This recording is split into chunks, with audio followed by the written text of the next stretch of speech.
I walked into an organization that had depleted reserves and that actually needed to let go some of the staff. There was a lot of things that I was worried about, but I think leaning into that worry and like being honest about what I could do and what I couldn't do actually put me in like a really good position. I think fear is a motivator. I didn't know better. So I leaned on the staff, which I think really helped build some of those broken relationships that existed. Hi, I'm your host, Maria Rio. I moved to Canada as a refugee, used charitable services myself, and have been fundraising for over a decade. I love exploring ways our sector can grow, change, and make the world more equitable. The Small Nonprofit Podcast is where we do just that. I believe small nonprofits are where the most transformative work happens. But we've been set up to fail by systems that expect us to do more with less. Every week, I sit down with leaders, fundraisers, and changemakers who are doing things differently. They're building sustainable funding without compromising their values, creating power instead of dependence, and pushing back on the broken systems we've all inherited. You'll walk away with actionable strategies you can use, not just inspiration. So if you're ready to stop scrambling and start building something that lasts, you're in the right place. Let's get into it. Hello, everyone. Welcome back to another episode of the Small Nonprofit Podcast. If you're new here, I'm your host, Maria Rio, an expert fundraiser with 15 years of experience helping executive directors like you raise more funds with less stress. Today, we're going to be talking about what is it really like to be an executive director in that first year? So the challenges, the wins that people don't talk about openly. I have someone who's going to talk about them openly. So please welcome Lenny. Lenny, for people who don't know you just yet, who are you and what do you do? I'm Lenny Sweeney. My pronouns are they, them, and I'm currently an executive director at Shore Center, but I have been a fundraiser for about 20 years before this role, working in pretty much every sector. So community services, gender-based violence, disability, reproductive justice, which is where I'm currently at. Usually I see executive directors come from the program side somehow. I don't know. I don't usually see them come from fundraising. Have you noticed that too? Yeah, the reality is nobody really is provided management skills. And that's like a very separate skill set. The only way you really learn it is through experience. And there is a particular sense of business that you need to have as a executive director. And I think that leads fundraisers in a really kind of cool, unexpected place because a good fundraiser knows everything about programs, has good relationships with the staff, but also understands the business side and I think gives a unique relationship to the board, right? Because especially as like a director of development or even in small places, any fundraiser has relationships with the board. And so when I talk to other executive directors, that's like their biggest issue. It's like, oh, I had to learn how to work with a board. And I was like, oh, okay, well, that's something I'm comfortable with. How to advocate with them, how to get them on my side. Like that, I have years of experience of that. Same thing with like reading a budget, understanding the financials, knowing who the key like external relationships are. All that stuff fundraisers already bring to the table. Yeah, and understanding the mission in a way to be able to convince people. So, based on your skill set that you already had as a fundraiser, did you feel like, oh, this is going to be a walk in the park? I'm going to be an ED and it's going to be easy. Or were you hesitant about certain things? And if you were, what were those things? I think I had a healthy understanding that it would be a huge learning curve. However, I will say that when executive director leaves, the likelihood of you walking into some messes is actually very likely. Our administrative manager had left the day before I started. I walked into an organization that had depleted reserves and that actually needed to let go some of the staff. There was a lot of things that I was worried about, but I think leaning into that worry and like being honest about what I could do and what I couldn't do actually put me in a really good position. I think it's good to have confidence and it's important, but not to be superior. Like you know better. I didn't know better. So I leaned on the staff, which I think really helped build some of those broken relationships that existed. And I think that's only made this year successful, even through the hardest decisions we've had to make. Did you have any supports coming into the role? So sometimes, the board is really helpful. Sometimes you have like one or two staff people who have really written down and documented things. I don't know how many supports first time EDs usually get. It seems like not a lot. So just wondering, where did you turn to for help? I, in my career, have built a really strong network. I think as fundraisers, especially in like directors of development in small organizations, you are alone. And so to not lose your marbles, have good connections with other fundraisers, with other folks. I have good relationships with all of my past bosses for the most part, as well as really strong relationships with colleagues that are experts in their own right. So I have a finance person that I talked to because there were pieces I didn't understand, someone that was really good at strategic development. I got a therapist. I think as we move up in leadership, we're told you have to feel less, like you can't make decisions with feelings. But I actually 100% disagree. I think I've had to feel my feelings more this year than I ever had in a job. If you don't have things to process or talk to people about or those kind of supports, you're going to take it out on the people you work with. And that's where I've seen problems every time. I love hearing you say that because I think that self regulation part is so important. You're entering a role where, oh, there's a flood, there's a fire, there's a break in. This staff person is threatening to sue us. This other person stopped volunteering. You're dealing with every day, there is a big task for you to manage. So you end up like really running on empty. And you're also dealing with so many other people's feelings. I'm asking my team every day to feel for the people that they support. And so then who are they going to go to with those feelings? Well, me. And so if I'm not processing those, how can I help them process it? I do believe people are responsible for their own feelings. I do. But I think these systems are set up for people to burn out. And I do think it's the responsibility of the executive director. Like the way that I want to be an executive director, I see people as full people. But that also means I got to see myself as a full person too. But that means I also have to be accountable to that, right? What would you say are the biggest like learnings that you've taken away from the past year that you didn't have when you started the role? As a white executive director, my ability to create harm in any way is so high. One of the things too is that it is impossible not to have an emotional reaction to something hard. And I think that if we're dysregulated, if we're not taking the time, if we're not setting good boundaries, there's no way that you're not going to burn out and then take it out on your staff or you're setting a precedent for everybody else.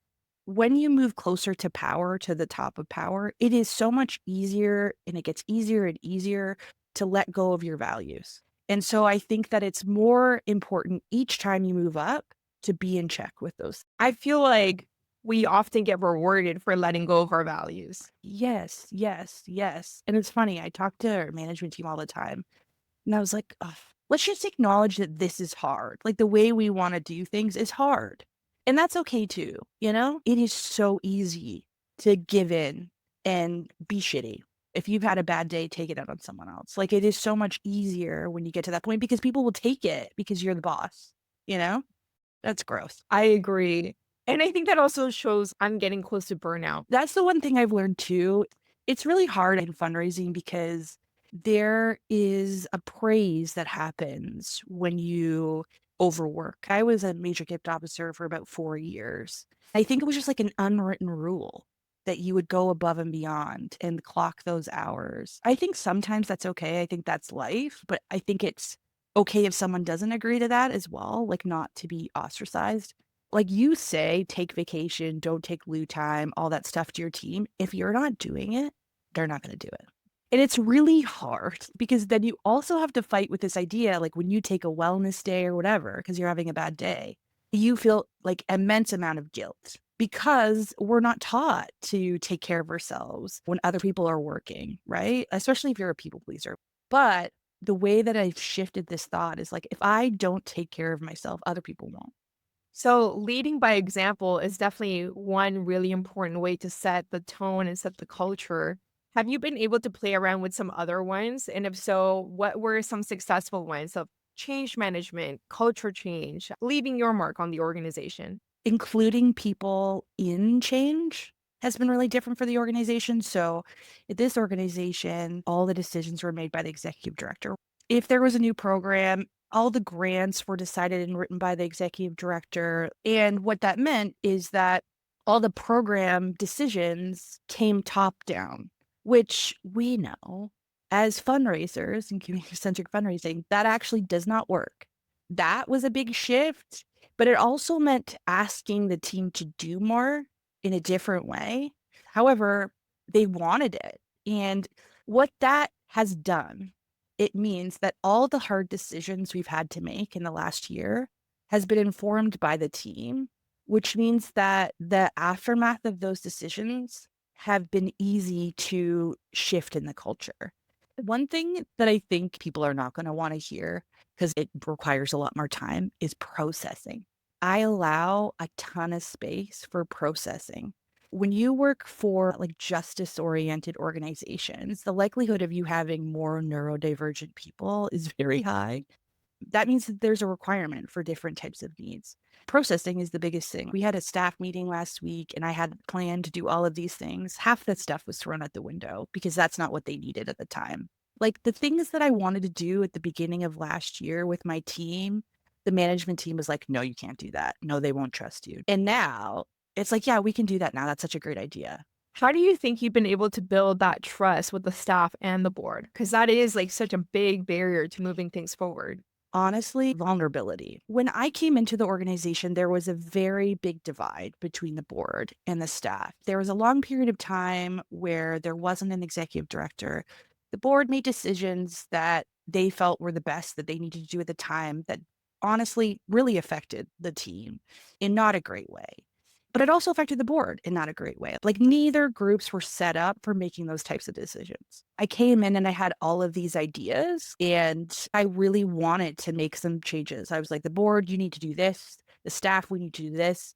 And it wasn't ready. And so I made small steps towards that. And I think the biggest change is through my coach. We talked about picking your two top values, which is an exercise through Brene Brown.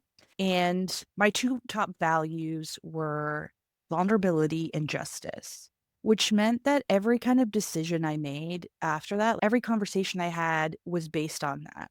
The board needed confidence. The board needed to understand what their role was more. Like, yeah, you're volunteers, but you're also the most powerful part of this organization. But how does that relate to the team? And also with the team, it just like was constant showing up. I said what I said, I did what I did, and if I was wrong, I admitted it. And if we needed to pivot and they needed more time to do something, we did it. And I just kept listening. I just had my review from the board and they're like, we're just so impressed about how you advocate for your team. We spend so much time as organizations focusing on how we treat and how we talk to the people that benefit from our organizations, but we constantly forget about the people that work there. I think too, like, especially our organization, the reason people join there is because they have lived experience. And the reason that they're doing the work is emotional. And so a lot of listening and acknowledging people where they're at and doing what I say, which is hard. It means that you have to make hard decisions or you have to get rid of your ego, which is, well, let me tell you, not easy. It's really hard. For someone who's considering their first ED position, what advice would you give them? I think really ask yourself the question, why do you want to be an ED? When I started fundraising, I loved my boss. I wanted to be her. I wanted to be able to make those decisions. And I really like the idea of wanting other people to succeed. But also, I think a lot of it was an ego too. Like, I want to be the person that makes the decisions, especially when I got to bosses I didn't particularly enjoy. But then when I started working in community centric fundraising, I kind of backed off that idea. I was like, they don't need any more white people in leadership roles. But then I had a friend who used to say to me when we would have conversations about like AFP or different kind of places where white folks were doing the most harm in our sector, was like, go get your people, like go call in your people. So I took a contract at an organization in Guelph. And while I was there, I was the director of development, 18 months contract, which is a kind of a freedom, right? Because you're like, well, I can just say what I want to say because I'm not a full-time employee and you really want my help. So there was a directness I was able to have. And there was some changes at the organization. The ED left while I was there, and a colleague of mine who I deeply respect moved into that role and literally could see the shift right away from their original values because they were put in these positions where they were emotional decisions. They tried to remove their emotions, and you could just see the shift that they weren't the same person that they were before because they were afraid of conflict, and like all of your insecurities will come up. From that, I was like, oh, I think I could do that job and know what to do because I know how to work with people and see the best in people. Like, I think I could do that.